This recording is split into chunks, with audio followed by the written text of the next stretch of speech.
ఒక చిన్న గ్రామంలో రాహుల్ అనే బాలుడు ఉండేవాడు. అతనికి సముద్రమంటే చాలా ఇష్టం. ఒకరోజు అతను తన స్నేహితురాలు మాయతో కలిసి చిన్న పడవలో సముద్ర సాహసం చెయ్యాలని నిర్ణయించుకున్నారు. ఉదయం సూర్యోదయం వెలుగులో వారు పడవను సముద్రంలోకి తీసుకెళ్లారు. నీళ్లు మెరిసిపోతూ పక్షులు ఎగిరిపోతూ ఉండగా వారి ప్రయాణం చాలా ఆనందంగా సాగింది.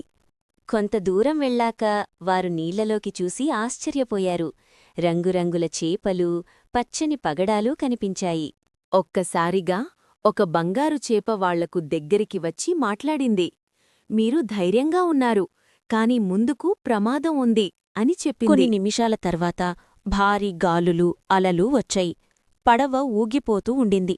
రాహుల్ భయపడకుండా పడవను సరిగ్గా నడిపించాడు. మాయ కూడా సహాయం చేసింది. తుఫాను తర్వాత సముద్రం ప్రశాంతమైంది. వారు మళ్లీ పడవలో ప్రయాణం ప్రారంభించారు. కొంతసేపటికి ఒక రహస్యద్వీపం కనిపించింది. ఆ ద్వీపం చుట్టూ మబ్బులు, విచిత్రమైన శబ్దాలు వినిపించాయి. ఇది సాధారణ ద్వీపం కాదు అని మాయ అంది. ద్వీపంలోకి వెళ్ళినప్పుడు ఒక పాత గుహ కనిపించింది. గుహలో ఒక పాత మ్యాప్ దొరికింది. వారు సముద్రంలో లోతుగా వెళ్ళినప్పుడు ఒక్కసారిగా నీళ్లు ప్రకాశించాయి. అక్కడ ఒక అద్భుతమైన మాయనగరం కనిపించింది. అప్పుడే ఒక అందమైన జలకన్య వచ్చి వాళ్లను ఆపింది. ఆమె పేరు నీరా. మా నగరం ప్రమాదంలో ఉంది, దయచేసి మాకు సహాయం చెయ్యండి అని నీరా అడిగింది.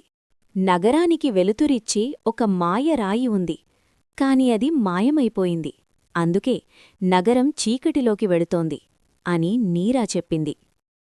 ఒక సముద్ర రాక్షసుడు ఆ మాయరాయిని మా దగ్గర నుండి తీసుకొని ఒక రహస్య చోటులో దాచుకున్నాడు అని నీరా జరిగింది వివరంగా చెప్పింది. రాహుల్ సముద్ర రాక్షసుడితో పోరాటం చేశాడు. నీరా ఇచ్చిన ఆయుధంతో సముద్ర రాక్షసుడుపై మెరుపులు మెరిపించాడు. రాక్షసుడు పారిపోయాడు. మాయనగరం వెలుగులతో మెరిసిపోయింది. నీరా, మిగతావారు సంతోషంగా ఉన్నారు. వారందరికీ వీడ్కోలు చెప్పి రాహుల్, మాయ తిరిగి తమ గ్రామానికి ప్రయాణమయ్యారు.